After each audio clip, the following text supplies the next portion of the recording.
If someone claims they are a victim of a sexual offence, the police can choose to seize all of their electronic devices.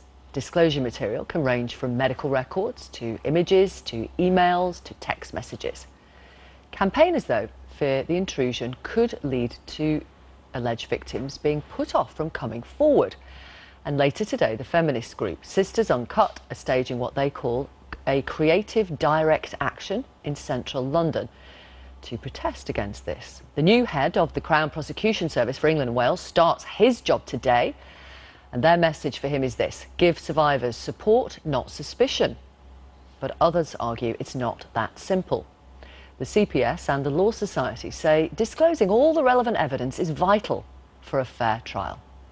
And a man who was cleared of rape in a high-profile case last December has told us he believes he would have gone to prison had the complainant not had her phone thoroughly searched. Well, let's talk to him now. He's a former MP's aide who was cleared of rape, as I said, last December. Samuel Armstrong believes he would have gone to jail had the complainant not had her phone searched. Also with us, Director of End Violence Against Women, Sarah Green, and Jana Pinto from the campaign group Sisters Uncut. They're the ones protesting today. And solicitor advocate for GWB Hart Hills, Joy Merriam. She's also a member of the Law Society. Welcome all of you. Thank you very much for coming on the programme. Samuel Armstrong, let me begin with you. It's 2 years since you were accused of raping a woman twice at the Palace of Westminster. It's almost a year since you were cleared of all charges. How would you describe that time? Well, the ordeal for me was devastating. I lost my home, I lost my job, I lost my reputation, I lost everything. And actually that was a process that was avoidable if evidence that in the end of the process had been discovered at the beginning, which was material discovered on the complainant, the accuser's phone, had been found at the beginning, I would have never have had to go through this horrifying process. So that's why this evidence is so important, because in certain cases, mine included, the famous case of Liam Allen's being another one, it is crucial evidence for establishing the truth of what has really gone on. Do you accept that, Sarah Green? I think it's very difficult to comment on any individual case without having all the information in front of us. And there's another party who's not here to talk about why she made a complaint and what happened to her. I think it's really important to be very clear about what is happening with digital evidence when we go through it and what the law is in the first place. So our law on consent and rape is actually very simple. Somebody must seek consent and someone must give consent. So when you're building a case and investigating it, you're looking for evidence in that area. We're really worried that this growing practice of taking in as much digital evidence in order to have a full belt and braces approach and no stone left unturned, not least because of pressure following a few high-profile cases, has led to a gathering of loads and loads of evidence, for example, looking through all WhatsApp messages, all text messages, all Snapchats, Facebooks, whatever, with third parties, for example, conversations between the complainant and her friends, when a few years ago, before the phones and the iPads were available, you did not have police officers going in and interviewing all the classmates of a 17-year-old who'd made an allegation, for example. So what is happening is the availability of this digital evidence is smashing up our rules on sexual history, and we fought long and hard for rules and prejudices about women in court not to be admitted. Things that insinuate she's this kind of woman, she's had lots of partners, she's into this kind of sexual practice. We have tried hard to stop that, and the emergence of this digital evidence and the failure to develop some really good rules and practice around it are really devastating. But that's simply not true. The Section 41 legislative requirements that ban the use of previous sexual history remain in force. The evidence that's being disclosed under the Criminal Procedures Investigation Act, which is these key pieces of evidence, it's not sexual history. It's things like if an accuser sends a text to someone else the next morning saying, I had a great night last night, and then 2 weeks down the line decides to say that she was raped that evening. That's not previous sexual history, that's not a short skirt argument, that's crucial evidence that has the capacity to undermine a potential miscarriage of justice in that case. It's deeply irresponsible to describe that as kind of old school rape victim bashing. I think you may know that the rules around sexual history are very, very contested. There is good research that shows it's commonly being disregarded in court. I'm going to interrupt because the specific example that Samuel gave there is not about the history, is it? It's about what happens the day after the alleged incident. So it can absolutely be reasonable, but these rules don't exist at the moment, to say we have a common sense approach to what digital evidence will look at. We haven't got that. We've got police officers being hauled in to work all weekend on 12-hour shifts to go through every bit of digital evidence. And I do mean looking at third-party conversations. There have been notable cases where sexual history and so sexual behaviour with another person has been brought into these cases, and it's not on, and we need rules about it. But I will say the political voice on this is completely absent. We've had no comments from the Home Secretary or the Justice Secretaries as these cases have unfolded over the last year, which is terrible. And the new head of the CPS, who starts today, can decide to make this a huge priority, because there is uproar about it in terms of victims and survivors groups and the implications for people coming forward. One of our services in London has seen not a single charge this year, and we're in November today. That kind of collapse in the charging rate, which is related. That's despite all the digital evidence.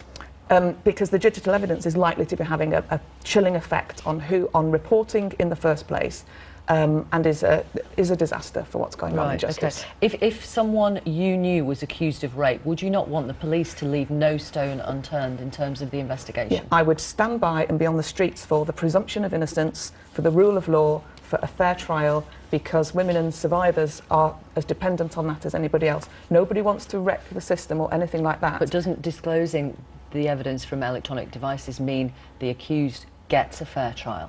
It's what's happening in practice is the actual rules the police and the CPS are using, because not least they're not getting enough political guidance or good debate about it, are full belt and braces, let's have a look at the whole lot, and it's not necessary, it's not even common sense, and it's a waste of money.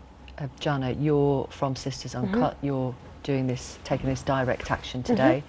Let me read you this text from someone who doesn't leave their name. Women's groups need to accept that women can and do lie about rape. Do you accept that? I mean, I think that's not really the point. I mean, there's such a very, very small number of false rape allegations. And in fact, when we look at the stats around those, sometimes those include people that have withdrawn their allegations after the time because of other trauma that is going on. I think it's really dangerous to propagate this myth that so many women may... I don't think that the person was putting numbers on it, but was just simply making the point that some women do lie about rape. We know that's true. That just plays into a dangerous trope. I mean, that may be true in some very small number of cases. But sure. Therefore, it's true. But it needs comparing to other crime types. Yeah. So there are false allegations and other absolutely, crimes. absolutely accept that. The texter goes on, my boyfriend was falsely accused of rape some years ago and it still affects him to this day. Women and men caught lying need to face some form of consequence. In terms of the principle that you're protesting about, which is, you know, CPS, the police, shouldn't necessarily take so much material from the accuser's electronic devices, why do you say they shouldn't? I mean, we've talked a lot about, you know, the impact on the defence in a very small number, the defendant in a very small number of cases. I mean, we're scarcely talking about the survivor here and thinking about what the survivor has already gone through in cases of sexual violence, to have all your data. I mean, the data that is on the phone amounts to 30,000 pages. To have that trawled up in court, and there's so many cases that is very traumatising to have that used against you in what court. Kind of information are you concerned could be used? I mean, anything really. I mean, as Sarah was saying, texts to third-party people, your counselling notes, things like this. I mean, that is already being shared.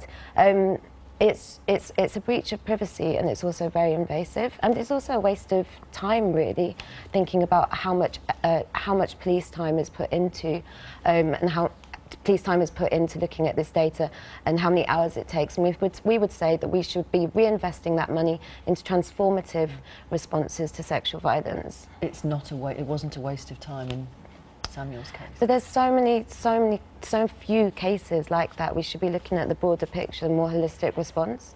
Joy Merriam, thank you for talking to us and for your patience as well. Where do you stand on this?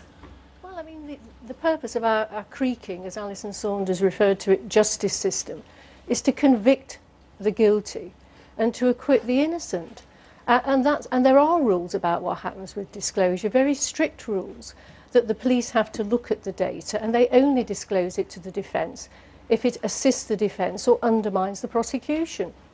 They simply cannot disclose willy-nilly previous sexual history of a complainant in a sexual offence. That's just absolutely a misconception. I get very cross with some of these groups who think they're helping women, and all they're doing is giving out misinformation which may prevent women coming forward and making complaints, because what women should know is if they're telling the truth, they have nothing to fear. They have nothing to fear about matters which are irrelevant to do with their personal and sexual history being disclosed to the defence. There are very, very strict rules, as has already been referred to, Section 41. I'm going to pause you there just because in terms of how this can be used in a criminal trial. You have people are shaking their heads in disagreement with what you're saying. Do talk to Joy. You must know that it's common for complainants to be asked to sign a Stafford statement, and those commonly involve giving permission at the very early stage of an investigation to give full access to social services records, health records, sometimes from birth, and also all of your digital evidence. We've seen this, and our member organisations have seen this, and it's extremely inhibiting in terms of how complainants feel about pursuing a case. Sometimes those health records have included, for example, details of an abortion, which might be revealed and have been revealed in court to say this is a dishonest person who had an abortion and didn't tell other people about it, didn't tell her mother about it. We've come across cases like that. Some social services records are used to demonise working class girls. Let Joy Merriam reply. It is simply not permitted under the law to attack a complainant in a sexual case on their previous sexual or medical history unless it is relevant. It can only be relevant if they've made previous false complaints, for example, or if they have not told the truth to the police who are in the investigation about what they were doing or saying at the time. And in both Ms Armstrong's case and in Liam Allam's cases, there were messages to third parties which gave a completely different account than that was given to the police.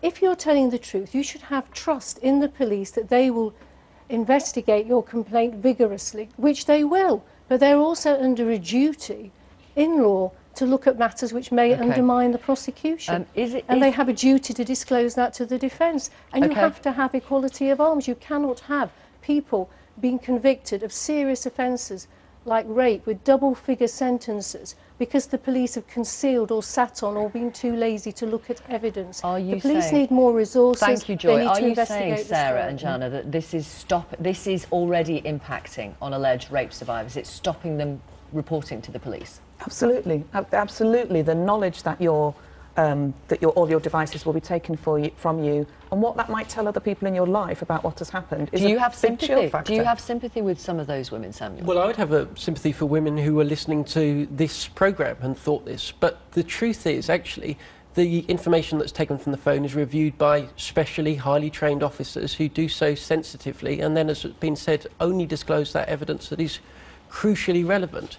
And I think if anything's going to put off women from making reports, it's this kind of scaremongering that says all of a sudden you have to sign away all of your rights, which is grossly untrue, if you make an allegation. And I think it's really dangerous, in fact, to pretend that that's the case for whatever reason in order to make a point. Final word from you is taking the direct action. I was just going to say, I mean, we've talked a lot. I mean, the system is already geared towards protecting the defendant. That is the presumption of innocence, and that's fine and that's great. But when we talk about the effect that this is having on survivors, the extreme delays, I think the defence well knows that may lead to the survivor withdrawing the case. And we're not thinking about it from outside the perspective of the legal system.